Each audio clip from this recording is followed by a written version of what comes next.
La noche del 13 de noviembre de 1985, Omaira Sánchez tenía 13 años y estaba durmiendo cuando el mundo desapareció debajo de ella. No la despertó una explosión, la despertó el ruido del agua. Un ruido equivocado, demasiado cercano, demasiado oscuro, demasiado frío. Cuando intentó moverse ya no podía. Algo la sujetaba desde abajo, algo que no se veía porque todo era barro y noche y el sonido de cosas que se rompían en la distancia. En los registros que sobrevivieron a esa noche hay una frase que repiten varios rescatistas que llegaron al amanecer. Dicen que lo más perturbador no fue el silencio, fue que entre el silencio había voces, voces de personas atrapadas que pedían ayuda, y que esas voces, una por una, se fueron apagando. Armero existía. Era una ciudad real, próspera, de casi 30.000 habitantes, en el departamento de Tolima, Colombia. Hoy no existe. Y lo que hace que esta historia sea distinta a cualquier otra catástrofe natural no es la magnitud de lo que ocurrió, es lo que ocurrió antes, semanas antes, meses antes, y lo que varios científicos, instituciones y hasta un mapa de riesgo, publicado antes de la erupción, intentaron decirle a quienes tenían el poder de actuar. En este video vamos a reconstruir lo que realmente ocurrió en Armero, desde el primer sismo que encendió la alarma hasta la madrugada en que el volcán cumplió lo que los geólogos ya habían predicho. Vamos a hablar de una niña atrapada en el barro durante 60 horas. Y al final vamos a hacernos la pregunta que Colombia todavía no ha podido contestar del todo. ¿Cuánto de esto era inevitable? El Nevado del Ruiz es un estratovolcán. Tiene 5.389 metros de altura y en noviembre de 1985 su cima estaba cubierta por glaciares. Eso es importante. No es un detalle geográfico. Es la razón por la que Armero dejó de existir. Cuando un estratovolcán como el Ruiz entra en erupción, el calor no funde la roca de inmediato, funde el hielo. El hielo se mezcla con ceniza, con sedimento volcánico, con todo lo que encuentra en su camino río abajo. Árboles, casas, animales, tierra. Ese resultado se llama lahar. Una mezcla de lodo volcánico que puede avanzar a 60 km por hora y que al enfriarse adquiere la consistencia del concreto. Armero estaba construida sobre el valle del río Lagunillas, exactamente en el camino que recorrería cualquier lahar que descendiera por el flanco oriental del Ruiz. No era un secreto. Había documentos históricos que describían lahares anteriores en la misma ruta. En 1845, un lahar proveniente del Ruiz había matado a más de 1.000 personas en la misma región. El volcán tenía historia, el valle tenía historia, y Armero, que había sido construida sobre los depósitos de ese evento de 1845, estaba en el corazón exacto de esa historia. Pero Armero era también una ciudad que funcionaba. Tenía hospitales, escuelas, mercados de arroz y algodón. Era el centro económico de la zona. Sus habitantes no vivían con miedo. Vivían con el ruido de fondo de un volcán que llevaba décadas sin erupcionar y que muchos habían aprendido a ignorar. En diciembre de 1984, casi un año antes de la tragedia, comenzaron los primeros sismos significativos cerca de la cima del Ruiz. 3 terremotos de magnitud relevante, en un radio de 30 kilómetros del cráter, activaron las primeras alertas formales en la comunidad científica colombiana.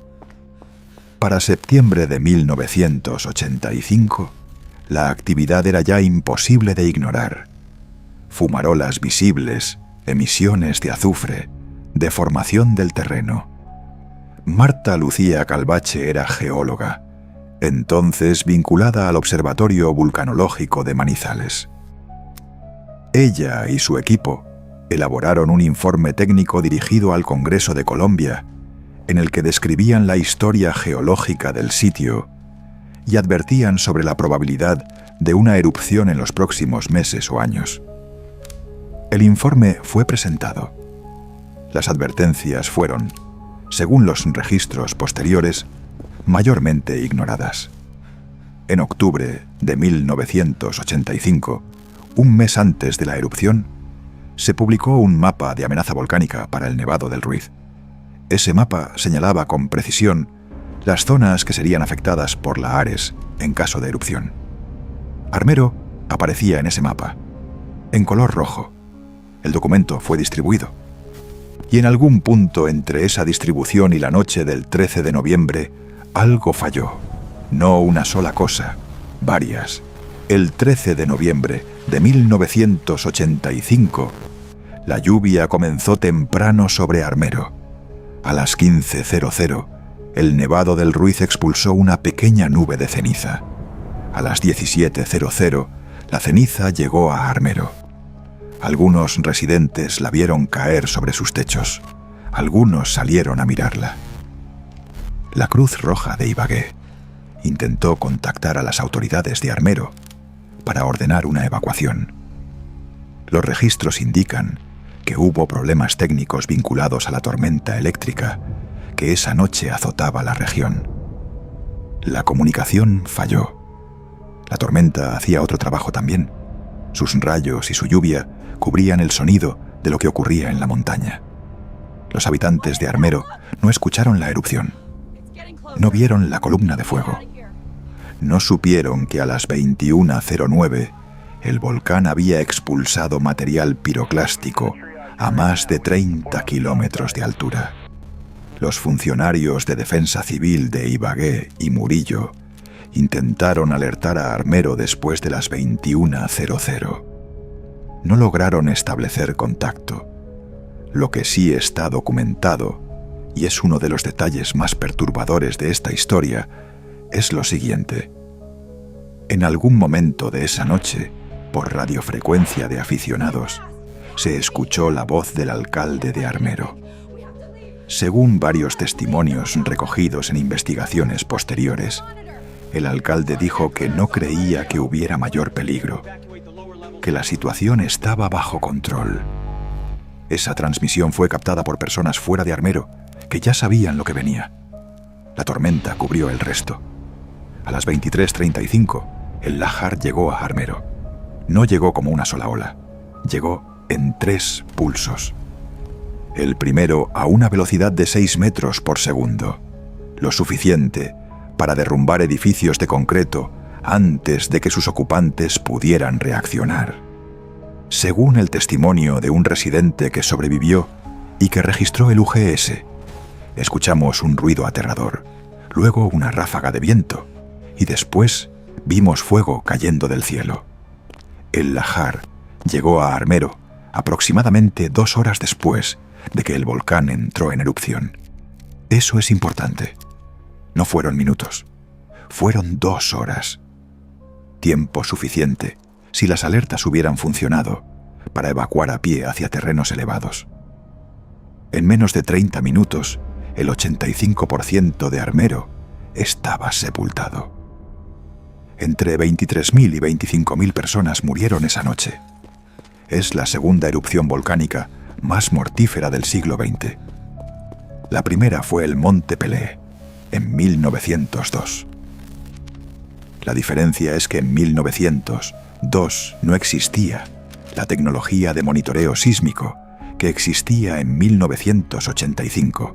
En 1985 sí existía, y Colombia la tenía. Hay algo en esta historia que la investigación histórica documenta, pero que la narrativa oficial tiende a suavizar. No fue una falla de un solo actor, fue una cadena. Los geólogos advirtieron y sus advertencias llegaron al Congreso y no generaron respuesta institucional. Se publicó un mapa de riesgo y su distribución no fue acompañada de un plan de evacuación concreto. La noche de la erupción, las comunicaciones fallaron y no existía un protocolo alternativo. Y en el nivel más inmediato, la persona con autoridad para ordenar la evacuación de Armero transmitió por radio que no veía peligro, mientras el Lahar ya había comenzado su descenso. Diego Mauricio Gómez Martínez, vulcanólogo del Servicio Geológico Colombiano, lo resumió así años después. En 1985, Colombia no tenía siquiera una institución responsable de los volcanes. Eso tampoco es un detalle menor. Es la explicación institucional de por qué las advertencias científicas no se convirtieron en acción. No hubo nadie a quien la ley obligara a actuar. No había cadena de mando para emergencias volcánicas. El conocimiento existía. La estructura para usarlo, no. 4 años después de Armero, el Nevado del Ruiz volvió a erupcionar. Esta vez no murió nadie. Para entonces, Colombia había creado Ingeominas, la primera institución con mandato legal sobre riesgos volcánicos, producto directo del decreto 919 de 1989. La evacuación se ejecutó. El protocolo funcionó. Lo que eso significa, en términos históricos, es incómodo de sostener. Las mismas personas que sobrevivieron en 1989 probablemente habrían sobrevivido en 1985 si la institución hubiera existido 4 años antes. Hay una historia dentro de esta historia que durante décadas fue la imagen de Armero para el mundo.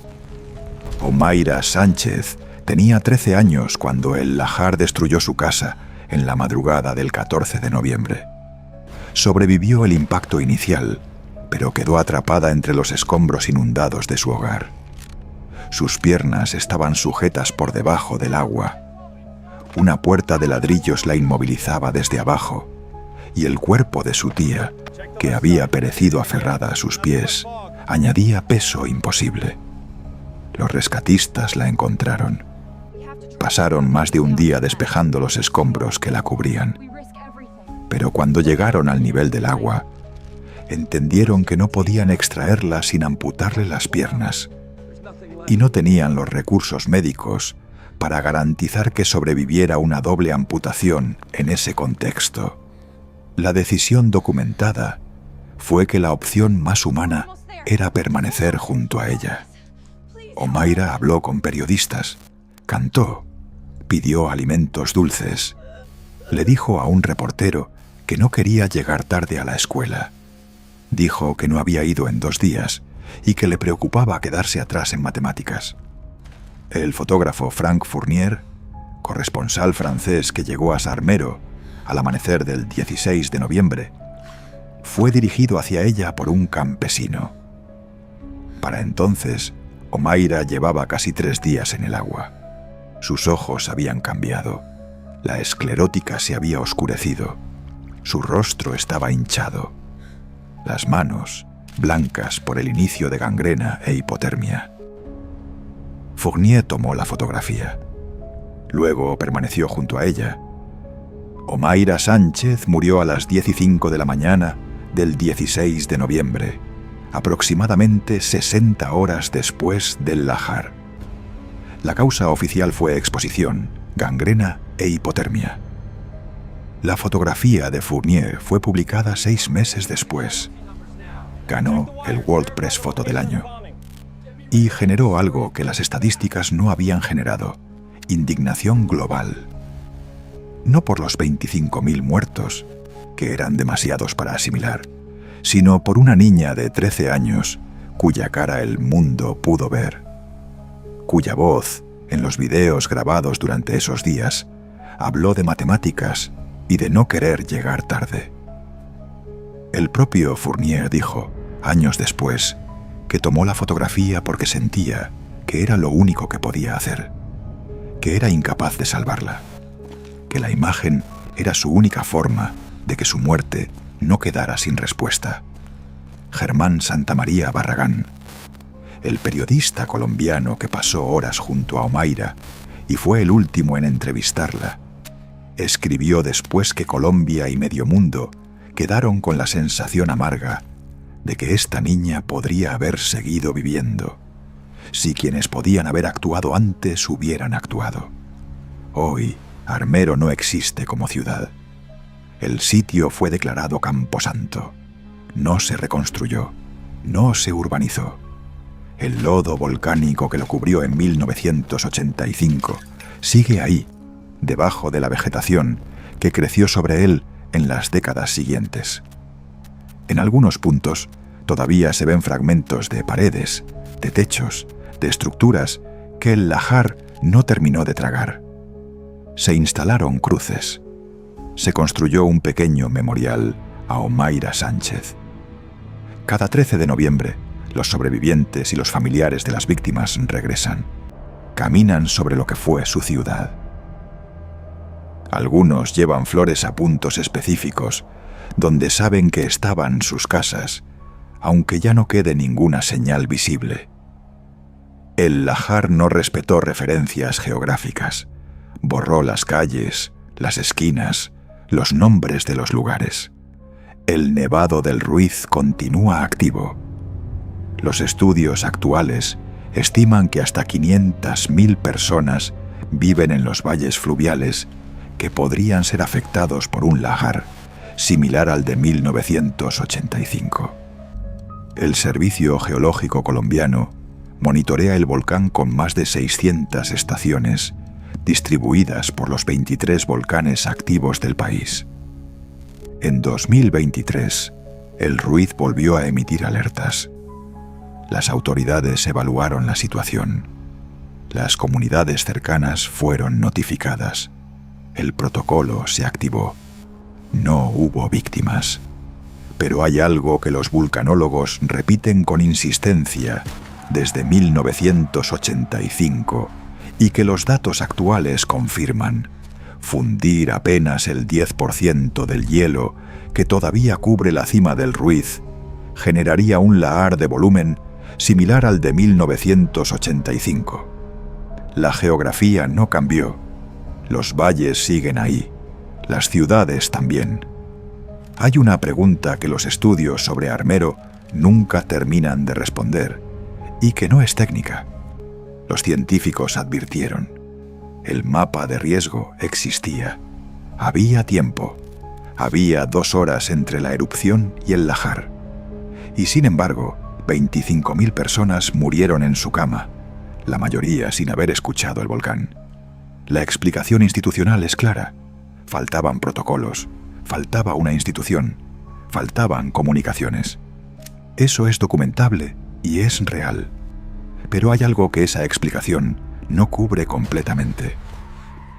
Y es por qué un mapa publicado un mes antes, que señalaba a Armero con precisión, no se convirtió en una orden de evacuación preventiva.